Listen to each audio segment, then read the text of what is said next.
Ça me fait plaisir.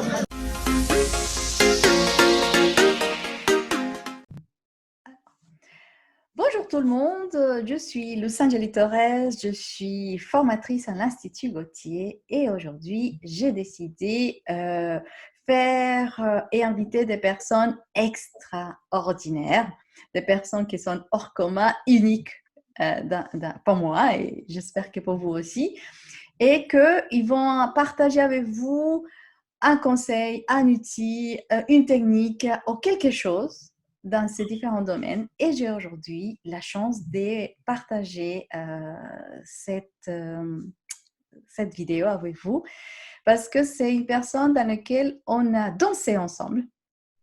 Et je suis plus fière parce qu'il est colombien comme moi, donc je suis plus fière que ça. Et vraiment, il faut que nous soyons plus fiers parce qu'on a dansé ensemble au Zénith de Paris. Ça, c'est vraiment, pour mon ego, je peux vous dire, je suis trop fière. Et quel honneur qu'il soit avec moi. Mais je vais te laisser à toi, Guilmer, de te présenter parce que je sais que tu as beaucoup de cordes à ton arc. Et voilà, j'aimerais bien que tu te présentes et peut-être nous partager quelque chose. Bien, alors merci Angélie pour l'invitation. Ça me fait plaisir de partager ces moments avec toi, avec les personnes qui nous écoutent et qui nous voient. Donc, avant tout, je dois dire que je ne suis pas danseur. Je, j'aurais voulu l'être. Enfin, c'est vrai qu'on a partagé comme ça la scène à Paris, bah, mais c'était vraiment de ma part comme amateur. Euh, c'est une expérience qui m'a beaucoup fait du bien. C'était une expérience qui m'a soigné quelque part. Mais c'était la danse en tant qu'amateur. Donc, je suis de formation médecin psychiatre, psychiatre d'enfants et d'adolescents. Euh, voilà, c'est un peu ce que je peux dire de mon identité professionnelle. Je viens de Colombie, donc, et puis j'habite en Suisse depuis 10 ans. Dans, donc, ton invitation est dans le sens de partager avec vous une réflexion, des conseils, des choses qui peuvent être utiles pour survivre, pour vivre ces moments qui sont difficiles. Moi, je viens d'écrire un texte qui, le hasard fait que ces réflexions étaient déjà dans ma tête et puis des fois j'aime bien écrire et puis j'ai écrit un texte qui se veut rassurant. Alors d'abord pour moi, euh, mais avec l'espoir ou peut-être la prétention qu'il puisse être rassurant aussi pour les autres personnes. Et puis, je me permets de partager ces réflexions ici dans cet espace parce que c'est frais dans ma tête. Et puis, ça coïncide vraiment avec ce que tu voudrais, Angélique, que je partage. Euh, c'est bizarre parce que l'idée, c'est d'être rassurant. Et puis, c'est un texte qui parle, une réflexion qui parle avant tout de la mort. Alors, et puis juste avant la vidéo, on en a un peu parlé, Angélie, sur un ton comme ça, plutôt désinvolte, et en espagnol, de la mort aussi. Donc, c'est difficile de rassurer quelqu'un en parlant de la mort. Mais finalement, cette angoisse globale que nous vivons en ce moment, euh, moi, je la vois bien sûr comme une angoisse qui émerge de l'angoisse fondamentale de tout être humain, que c'est l'angoisse de mort. La mort nous fait peur et c'est une évidence. Et puis ce virus vient nous rappeler que la mort, elle est là et que la mort, elle peut se cumuler et que c'est ainsi qu'on voit la population entière qui commence à compter les morts à l'unisson avec les informations, les journaux. Et donc, ce que je propose, c'est de se réconcilier avec cette idée de mort afin de faire baisser les angoisses. Parce que finalement, et à la longue, un des remèdes les plus efficaces et scientifiquement prouvés pour augmenter l'efficacité du système immunitaire, c'est la sérénité. On sait très bien que le stress, l'angoisse, ça affecte les systèmes immunitaires, les défenses immunitaires. Et puis, si on parle d'un virus, d'une infection virale, il faut bien avoir le système immunitaire compétent. Donc voilà, l'angoisse, c'est l'angoisse de la mort. Et puis le virus a ce talent de tout d'un coup nous présenter la mort comme quelque chose d'extraordinaire, d'exceptionnel. Et puis finalement, ce n'est pas vrai. La mort est un phénomène biologique et ce n'est pas simplement un jeu de mots de dire que la mort fait partie de la vie. Ce n'est pas un simple truc de rhétorique de dire ça ou de dire que la vie est une maladie dont la mortalité est du 100%. Euh, donc la mort est vraiment un phénomène biologique.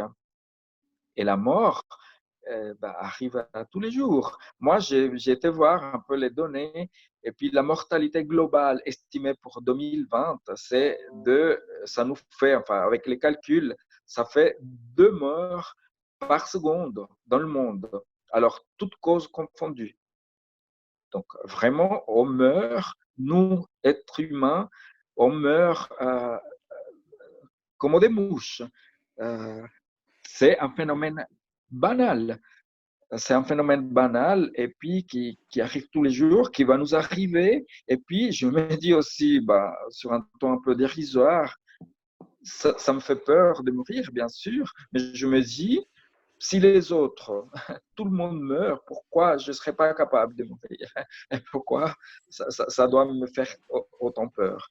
Et donc voilà, la première invitation, c'est de remettre la mort, cette idée de la mort, à la normaliser un peu. Et, parce que j'ai l'impression que de cette façon-là, on angoisse moins et puis on peut vivre mieux ce moment où on doit naturellement, enfin, je ne suis pas en train de dire que l'épidémie elle est banale ou qu'il ne faut pas faire attention. Non, justement, il faut bien se protéger, il faut suivre les consignes, il faut, quand c'est possible, faire confiance aux gens qui décident parce que moi, je veux récupérer cette sérénité qui est salutaire, qui est nécessaire et qui va nous permettre de mieux vivre ces moments. Euh, donc voilà, je parlais aussi du fait que finalement, on ne connaît pas vraiment les données. Enfin, les données dont on est bombardé tous les jours dans les journaux, c'est des données qui ne sont pas exactes au niveau épidémiologique. On ne connaît pas le dénominateur dans cette formule, dans cette équation pour connaître vraiment la létalité, la mortalité du virus. On ne sait pas encore, il va falloir attendre la fin de l'épidémie pour savoir exactement quel est le pourcentage de personnes qui n'ont pas de symptômes et de cette façon faire le calcul exact de la mortalité du virus. Donc, il y a des chiffres très contradictoires et très variables, mais je ne suis pas persuadé, parce qu'il n'y a pas de données scientifiques justement, mais j'ai l'impression que la mortalité elle est plutôt basse. Les virus, comme tous les microbes, ils ne peuvent pas tuer toutes leurs victimes parce qu'il y a une forme d'intelligence biologique comme ça qui n'est pas l'intelligence à échelle humaine et qui fait que le microbe, il ne tue pas toutes leurs hôtes parce que ils en ont besoin pour continuer à vivre. Donc, rassurez-vous, ce virus, il ne va pas terminer avec l'humanité.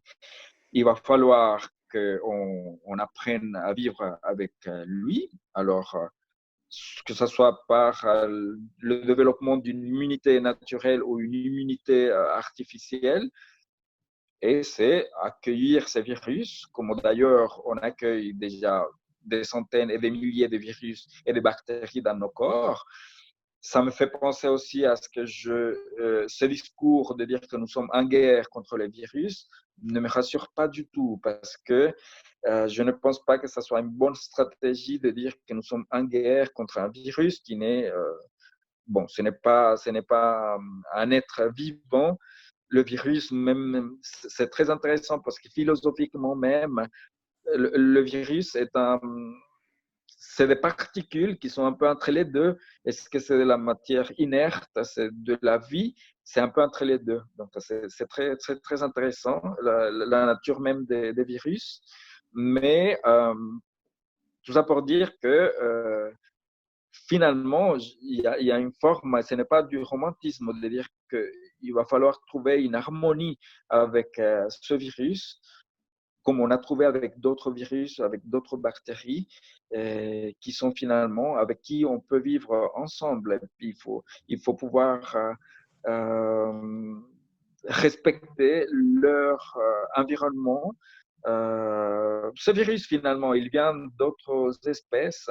Et puis, c'est la recherche de l'homme de territoire, peut-être avec une quête d'immortalité, finalement, ça nous ramène à placer la mort au centre de la discussion. Donc, l'homme, dans sa recherche de territoire et de colonisation finalement de la nature, elle va chercher des écosystèmes où les virus sont confinés et qui sont inoffensifs pour d'autres espèces. Et puis ce virus-là, il a fait le saut d'une espèce qui le porte et qui tombe pas malade vers l'homme. Donc c'est vraiment une maladresse de la part de nous, êtres humains.